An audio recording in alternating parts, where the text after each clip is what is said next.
Et parmi les choses qu'Allah Azza wa Jal nous ordonne dans le Coran, le fait de méditer sur sa création. Allah Azza wa Jal dit: il y a dans la création des cieux et de la terre et l'alternance du jour et de la nuit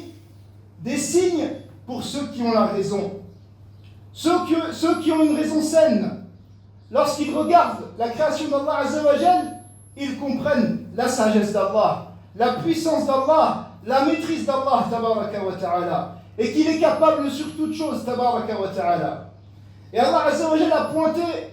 ceux qui ne réfléchissent pas et qui ne méditent pas sur la création d'Allah lorsqu'il dit que de signes visibles dans les cieux et sur la terre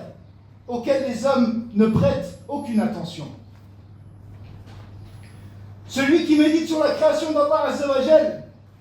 il va saisir qu'il n'est qu'une création parmi la création d'Allah et qu'Allah Azza wa Jal fait ce qu'il veut de sa création. Seriez-vous plus difficile à créer que le ciel qu'il a élevé, comme Allah Azza wa Jal dit dans son livre?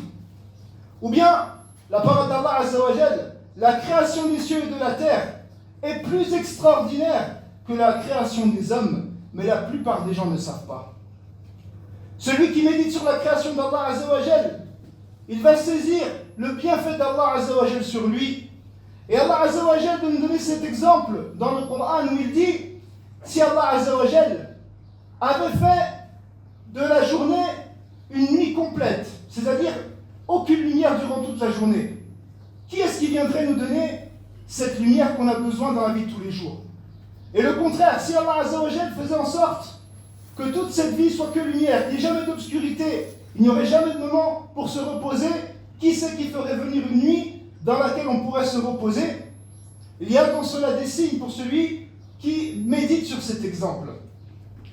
Le fait de méditer sur la création d'Allah tabaraka wa ta'ala est une cause qui fait augmenter la foi. C'est pour ça qu'Allah Azza wa Jal dit dans son livre: il y a sur la terre des signes pour ceux qui ont la certitude. Cette certitude, elle est arrivée, pourquoi? Parce qu'ils ont réfléchi et médité sur les signes d'Allah sur cette terre. Et dans un autre verset, Allah nous dit: et c'est ainsi que nous avons montré à Ibrahim le royaume des cieux et de la terre, afin qu'il soit parmi ceux qui ont la certitude. Ceux qui ont la certitude, c'est ceux qui ont la certitude concernant l'existence d'Allah tabaraka wa ta'ala, et qui ont la certitude et qui croient en ce qu'Allah Azza wa Jal a ordonné. Le fait de méditer sur la création d'Allah tabaraka wa ta'ala fait naître la crainte d'Allah tabaraka wa ta'ala et le fait de l'immensifier. Et à chaque fois que la personne médite sur la création d'Allah Azza wa Jal, le résultat de cela, c'est une certitude, une connaissance qui fait que le serviteur va s'abstenir de ce qu'Allah Azza wa Jal a interdit et faire ce qu'Allah Azza wa Jal a ordonné. Et c'est pour ça qu'Allah Azza wa Jal dit dans son livre, après avoir mentionné qu'il y a dans les cieux et de la terre des signes pour ceux qui réfléchissent, et qui réfléchissent, Allah Azza wa Jal dit, et qui réfléchissent sur la création des cieux et de la terre, et qui disent: ô Seigneur, tu n'as pas créé cela en vain, gloire et pureté à toi,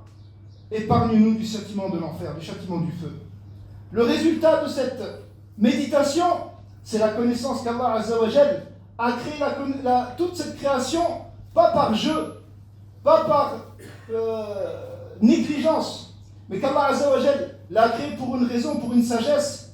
qui est le fait qu'il a mentionné dans la parole d'Allah tabaraka wa ta'ala: je n'ai créé les djinns et les êtres humains que pour qu'ils m'adorent, c'est-à-dire pour qu'ils me vouent un culte exclusif. Ceux-là, ceux qui méditent sur la création d'Allah Azza wa Jal,